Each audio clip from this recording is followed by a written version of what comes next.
তখনই গরুটা গোবর ফেলে, আর সেই গোবর স্বর্ণমুদ্রায় পরিণত হয়। রূপপুর গ্রামে এক মিসকে শিয়াল তার বউ শেফালি শিয়ালিনী ও তাদের একমাত্র মেয়ে মিনাকে নিয়ে বসবাস করত। তাদের একটি গরু ছিল, আর সেই গরুটির নাম ছিল লালি। নে নে লালি, তাড়াতাড়ি খাবারটা খেয়ে নে। আর একই গ্রামে বাস করত মিসকে শিয়ালের সৎ ভাই জন্টু আর তার বউ মুন্নি শিয়ালিনী। মিসকে শিয়ালের সৎ ভাই ছিল খুবই লোভী ও হিংসুটে স্বভাবের। মিনা রাস্তা দিয়ে যাওয়ার সময় রাস্তায় একটি আম গাছ দেখতে পায়। আরে আরে, সেই ছোট্ট চারা গাছটি এখন এত বড় হয়ে গেছে। এই আমের চারা গাছটি তো আমার বাবা রোপণ করেছিল। এই আম গাছে তো দেখি অনেক আম ধরেছে। এটা তো আমাদেরই আম গাছ। এই আম গাছ থেকে আমি একটা আম পেড়ে খাই। আমগুলি দেখতে অনেক সুন্দর ও টসটসে দেখা যাচ্ছে। মনে হয় আমগুলি খেতেও অনেক মজা হবে। এই কথা বলে মিনা গাছে উঠে পড়ে আম পাড়ার জন্য। আর তখনই সেখানে মুন্নি শিয়ালিনী চলে আসে। এই মিনা, এই তোর কত বড় সাহস! তুই আমাদের আম গাছে উঠে পড়েছিস? আমাদের আম গাছ থেকে নাম বলছি, এক্ষুনি নাম আমাদের আম গাছ থেকে। কেন কাকিমা, কেন আমি আম গাছ থেকে নামবো? এই আম গাছটা তো আমাদেরই। এই আম গাছটা তো আমার বাবাই রোপণ করেছিল। আমি এই আম গাছ থেকে আম পেড়ে তবেই নামবো। দাঁড়া, তোকে আম পাড়াচ্ছি আমি। এই কোথায় তুমি? এদিকে একটু আসো তো। কি হয়েছে বউ, ডাকছো কেন? মিনা আমাদের গাছের সব আম পেড়ে ফেলছে। তবে রে, দাঁড়া তোকে দেখাচ্ছি মজা। এ কথা বলে জন্টু শিয়াল হাতে ঢিল নেয় মিনাকে মারার জন্য। আমাকে ঢিল মেরো না কাকা। আ! আম গাছ থেকে পড়ে মিনার মাথা ফেটে যায়, মিনার পাও ভেঙে যায়। মা, মা, কোথায় গেলে তুমি? মা, আমি গাছ থেকে পড়ে গেছি। মিনার মাথা ফেটে গেছে দেখে জন্টু শিয়াল ও মুন্নি শিয়ালিনী ভয় পেয়ে যায় আর সেখান থেকে পালিয়ে যায়।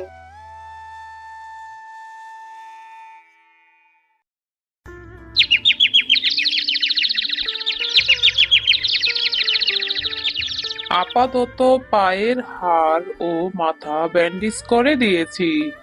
পায়ের হাড় একদম ভেঙে গেছে। 1 মাসের মধ্যে অপারেশন করতে হবে। অপারেশন না করলে পা আর কখনোই ভালো হবে না। কত টাকা লাগবে ডাক্তার সাহেব? 2 লাখ টাকা লাগবে। যেহেতু আপনারা গরিব, আপনাদের কাছ থেকে 1.5 লাখ টাকা নিব। এত টাকা কোথায় পাবো বউ? আমি তো কিছুই বুঝতে পারছি না। ওগো, তোমার সৎ ভাই আমার মেয়ের পাটা ভেঙে দিল, তুমি কি ওদেরকে কিছু বলবে না? না বউ, আমরা ওদের সাথে পারবো না। ওরা অনেক বড় লোক, ওদের কাছে অনেক টাকা পয়সা আছে, ওরা অনেক পাজি। আমি বলি কি বউ, আমরা লালিকে বিক্রি করে দেই। লালিকে বিক্রি করে দিলে যে টাকা পাবো, সেই টাকা দিয়ে আমরা মিনার চিকিৎসা করাবো। না বাবা, তোমরা লালিকে বিক্রি করবে না। লালি আমার সব।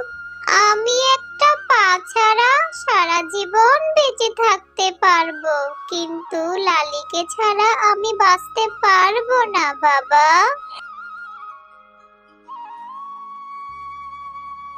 হাম্বা, হাম্বা। এ কি মিনা, তোমার পায়ে কি হয়েছে? লালি, আমি আম গাছে উঠেছিলাম আম পাড়ার জন্য, আর জন্টু কাকা আমাকে আম গাছ থেকে ঢিল মেরে ফেলে দিয়েছে। আম গাছ থেকে পড়ে আমার পাটা ভেঙে গিয়েছে। আহারে মিনা, তুমি চিন্তা করো না, আমি সুযোগ পেলে ওই দুষ্ট লোকটাকে একটা স্পেশাল গুতা মারবো। না না লালি, তুমি ভুলেও ওই লোকটার কাছে যেও না। ওই লোকটা অনেক খারাপ।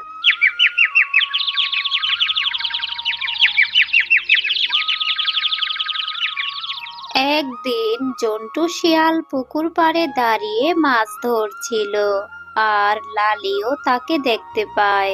ওই তো, ওই বদমাশ লোকটাকে খুঁজে পেয়েছি। ওই লোকটা আমার টিনার পা ভেঙে দিয়েছিল না।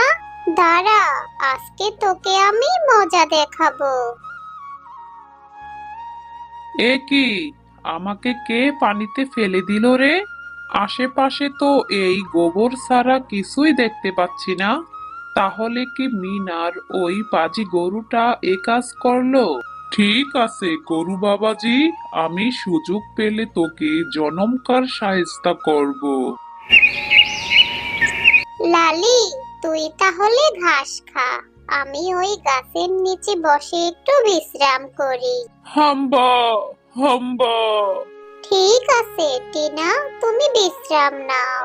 টিনা যখন গাছের নিচে বসে বিশ্রাম করছিল, তখন মিনা ঘুমিয়ে পড়ে। আর সেই সুযোগে লালি সেখান থেকে চলে যায়।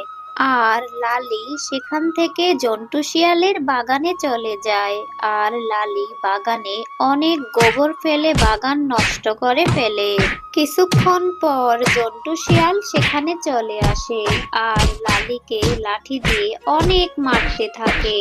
মারের চোটে লালি অনেক চিৎকার চেঁচামেচি করতে থাকে। আর লালির চিৎকার চেঁচামেচিতে মিনার ঘুম ভাঙে। একি, লালিকে জন্টু কাকা মারছে। আমার এক্ষুনি ওখানে যেতে হবে। আর তখনই মিনা লালির কাছে চলে আসে। কাকু, কাকু, তুমি প্লিজ আমার লালিকে আর মেরো না। আমার লালি যে মরে যাবে কাকু। মারের চোটে লালি সেখানে লুটিয়ে পড়ে। আর লালি মারের আঘাতে সহ্য করতে না পেরে মারা যায়। এটা হলো আমার বাগানে গোবর ফেলার শাস্তি। এ কথা বলে জন্টু শিয়াল সেখান থেকে চলে যায়। মিনা তার গাবি লালির জন্য অনবরত কান্না করতে থাকে। আমাকে ছেড়ে তুমি যেও না লালি। তুমি আমাকে ছেড়ে যেও না। একবার চোখ খোলো লালি, একটিবার তাকাও তুমি। তুমি আমাকে ছেড়ে যেও না লালি।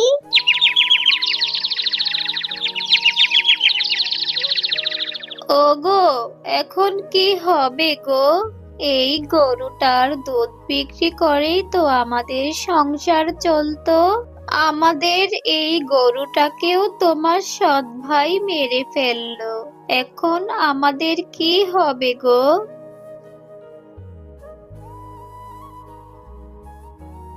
একদিন রাতে অনেক বৃষ্টি হচ্ছিল, আর একটি বুড়ি তার একটি গাভী নিয়ে আশ্রয় খুঁজছিল।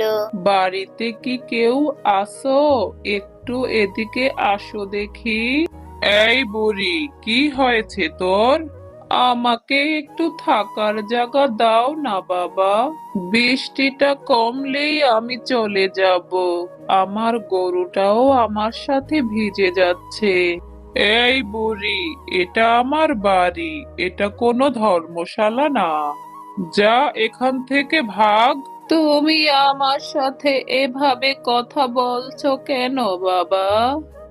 এই বুড়ি, তুই এখান থেকে যাবি নাকি তোকে আমি ঘাড় ধাক্কা দিয়ে বের করে দিব? আমি তোদেরকে অভিশাপ দিলাম, তোরা খুব তাড়াতাড়ি ধ্বংস হয়ে যাবি। এরপর বুড়ি মিসকে শিয়ালের বাড়িতে গিয়ে ডাকাডাকি করতে থাকে। কি হয়েছে বুড়িমা, এত রাতে আপনি? আমাকে বাবা আজকের রাতটা তোমার বাড়িতে থাকতে দিবে? বাহিরে তো অনেক বৃষ্টি হচ্ছে। ঠিক আছে বুড়িমা, আপনি ঘরে চলে আসুন। আমার সাথে তো বাবা একটা গরুও আছে। কোনো সমস্যা নেই বুড়িমা, আপনি গরুটাকে নিয়ে ঘরে চলে আসুন। আচ্ছা বাবা, আসতেছি, তোমরা অনেক ভালো। বাবা, বাবা, দেখো গরুটা দেখতে অনেকটাই আমার লালির মতো। লালি আবার কে গো মা?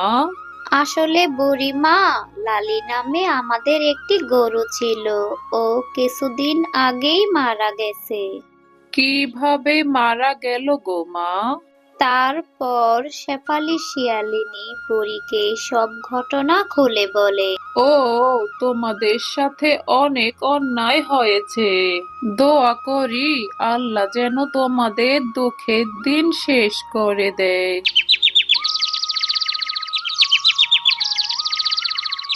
পরের দিন সকালে বুড়ি খুব তাড়াতাড়ি ঘুম থেকে উঠে পড়ে আর বুড়ি জাদু দিয়ে মিনার পা ঠিক করে দেয়। তুই এই পরিবারটারে দেখে রাখিস। পরের দিন সকালে মিনা ঘুম থেকে উঠে দেখে তার পা একদম ভালো হয়ে গেছে। মা, বাবা, দেখো আমার পা একদম ভালো হয়ে গিয়েছে।